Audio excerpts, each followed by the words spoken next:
the Prime Minister of the State of Israel, His Excellency Mr. Benjamin Netanyahu, as he addresses this summit. Your Excellency.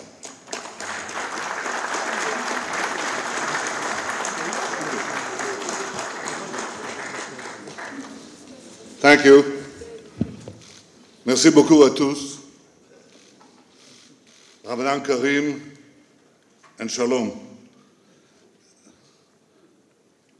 Je pourrais parler français, mais j'oubliais presque tout ce que j'ai appris à l'école. Alors, les possibilités sont l'hébreu, c'est pas ça. C'est simple. Et l'anglais, je parlerai anglais. And in English, I want to say, in every language, to you, Your Excellency, President of Liberia and Chairperson of the Heads of State and Government of ECOWAS, Ellen Johnson Sirleaf, thank you for your incredible hospitality to me and my delegation. Equally to you, Your Excellency, President of the Commission of ECOWAS, Marcel de Souza. I'm delighted to be with all of you, distinguished presidents, leaders, the Vice President of the European Commission, my friend Federica Mogherini, the representative of the United Nations, the representatives of ECOWAS, and of course, of the government of Liberia, dear friends. I'm deeply honored to be here today, and I want to thank you for your great hospitality in inviting me. This has been a dream to come here to this organization in West Africa, and there's so much that we can do for the betterment of our peoples. And yet when I landed here after a long flight from Israel, I found that a somber cloud hangs over this glorious day. This is the cloud of terrorism that has claimed the lives of so many innocent Africans, most recently in Niger and Mali. And in recent hours, another terrible attack was launched on innocent people in the heart of London. We condemn it. We send our condolences to the British people, and we pledge our commitment to fight this scourge that knows no bounds. These terrorists worship death. They murder indiscriminately, but they will not frighten us. They will not terrorize us. They will only harden our resolve to defeat them. And together here in Africa, in the Middle East, and Europe, everywhere, together we will defeat them faster. But our goal here is not merely to join forces to fight the bad, but to work together to advance the good. And in this spirit, I come here as an expression of a simple truth.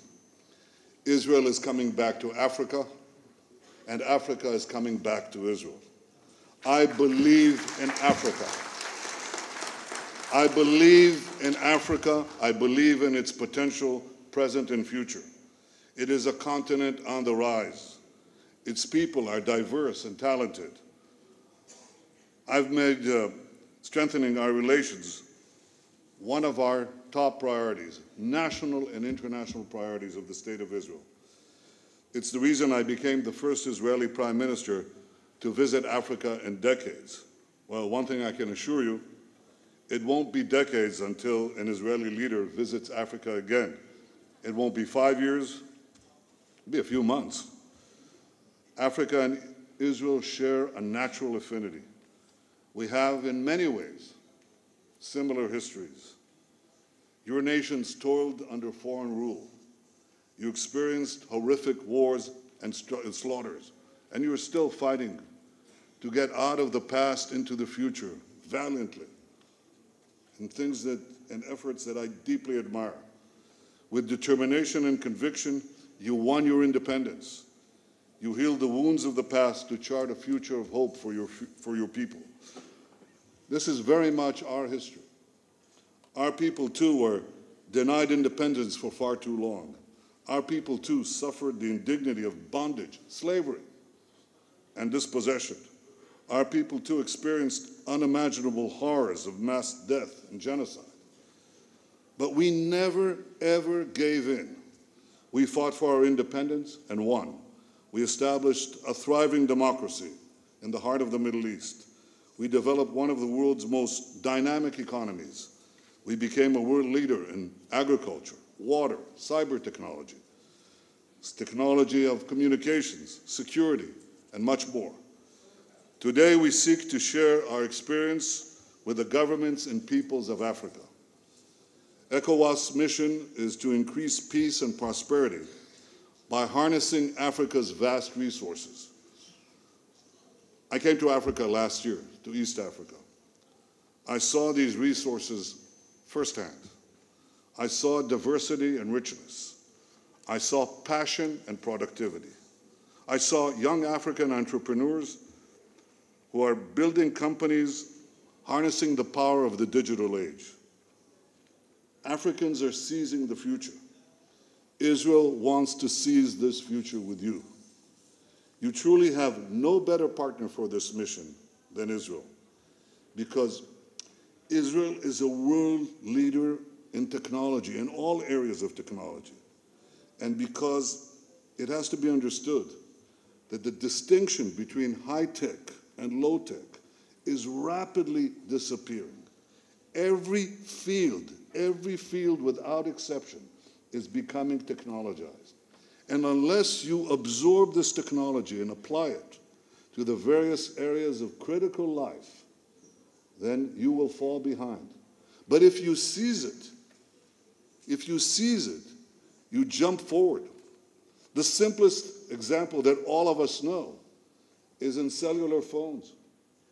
Look at what possibilities accrue to the people of Africa from the use of cellular phones.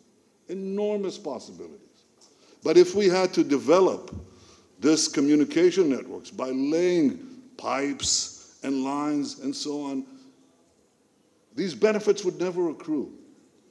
It's the use of technology that allows you to leap forward over generations.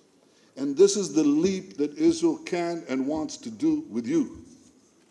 Though small in size, Israel is a world leader in so many fields, in energy, in agriculture, public health, water management, water creation, just creating water literally from thin air, and of course, in the vital area of security. Our cows, as an example, our cows produce more milk than any other cow on earth. It's a matter of some pride. You'd think, and no offense, Federica, you'd think it would be a Dutch cow or a French cow, maybe an Italian cow, or even an American cow. But it's not. It's an Israeli cow, because every moo is computerized. And the results are tremendous productivity. And this is why countries like Russia, China, India are doing all these programs with us, and the benefits that Israel gives to them are the benefits we want to give to the people of Africa. We are the #1 country in the world in water recycling. A statistic, we recycle nearly 90% of our wastewater. 90%. The next country is Spain, 17%. So it gives you a feeling for the possibilities inherent in technology. It changes the world.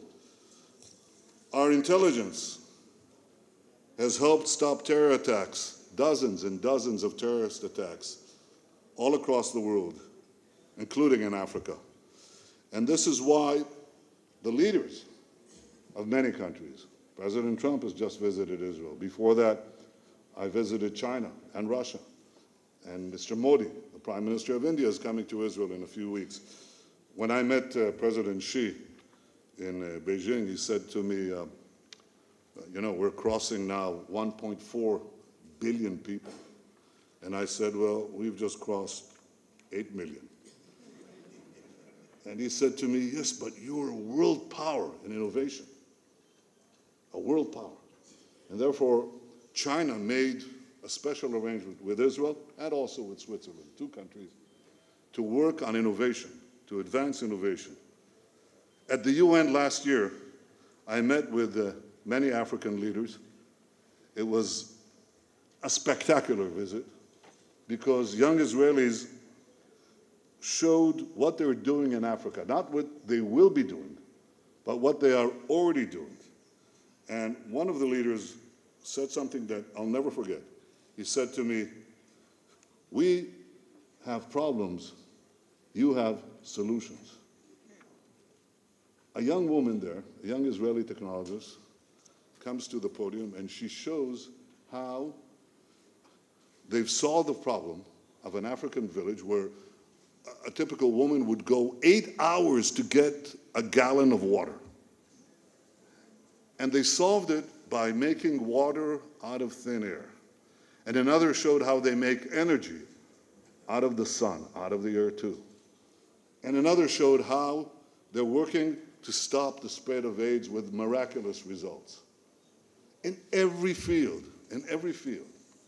our technology is there. It's ready to work with you to provide solutions to some of the most pressing problems of Africa. We want to help your soil become more fertile, your water reusable, your cities safer, your air cleaner. The foundation for cooperation we lay today will last many decades into the future. Today, Israel and the countries of ECOWAS are in advanced stages of cooperation on joint projects in agriculture and energy, education. 6 months ago, agricultural ministers from your countries gathered in Israel, together with our extraordinary development agency, Mashav, which is doing incredible work in Africa. Mashav was established in the 50s, worked here in the 60s, and then was discontinued, and now it's coming back with full vigor. And it's coming back for one reason alone: to help Africa achieve its rightful place among the peoples and nations of the earth. This is something we deeply believe in. I hope that we will advance two important agreements that will deepen our cooperation even further. Israel is opening 2 new trade missions, one in West Africa, one in East Africa, to significantly increase trade between our countries. We will hold later this year an African-Israel summit in Togo. I want to thank you, Mr. President, which I hope all of you will attend. We are prepared to send technology survey teams to every one of your countries and to look and see together what is the best way that we can cooperate. Those of you who have already experienced our teams and our capabilities can attest to the wisdom of such a move. I invite all of you, without exception, to do this. Our growing bilateral relations should also be reflected, I believe, in international forums. Israel should once again be an observer state of the African Union. Now, it's clearly, and I say this openly, especially with my great sympathy and affinity for Africa, it's definitely in our interest. But, ladies and gentlemen, I fervently believe that it's in your interest too, in the interest of Africa. And I hope all of you will support that goal. You see, many nations are changing their attitudes towards Israel very rapidly. And I have to say that nowhere is this happening so dramatically and so rapidly than in the Arab world. Many Arab countries no longer see Israel as their enemy. They see Israel as their ally. I would even say their indispensable ally in the fight against terrorism and in seizing the future of technology and innovation. And this change in the Arab world is new. And I believe it's the best hope for peace, not only between Israel and the countries in the region, but ultimately between Israel and the Palestinians. This is what changes minds and hearts. I ask for your support in rejecting anti-Israel bias at the United Nations and in bodies such as the General Assembly, UNESCO, and the Human Rights Council. President Sirleaf, you once said The size of your dreams must always exceed your current capacity to achieve them. If your dreams do not scare you, they are not big enough. Well, Israel is a small nation that dreams very, very big. And let us work together to realize big dreams for all our peoples. Let our dreams be so audacious that few people would think them possible today. But just as those who doubted Israel were proven wrong, let us ensure that the skeptics who doubt Africa are also proven wrong. The founding fathers of ECOWAS spoke of creating this organization to promote love and respect for one another. Israel is a nation which loves and respects all. Israel seeks peace with all its neighbors and has done so from its first days. In Israel, Jews, Christians, and Muslims live side by side as equal citizens. This is the real Israel. Diversity in Israel isn't tolerated, it's celebrated. I hope you see in Israel what Israel sees in the countries of Africa, a vibrant nation that seeks cooperation for the benefit of all. So I want to thank you for the great honor of addressing you here today.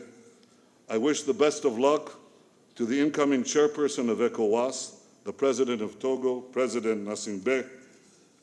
And I want to close by inviting all of you with a traditional prayer that the Jewish people have had throughout the centuries across the world. It was next year in Jerusalem. But I have to say, why wait for next year?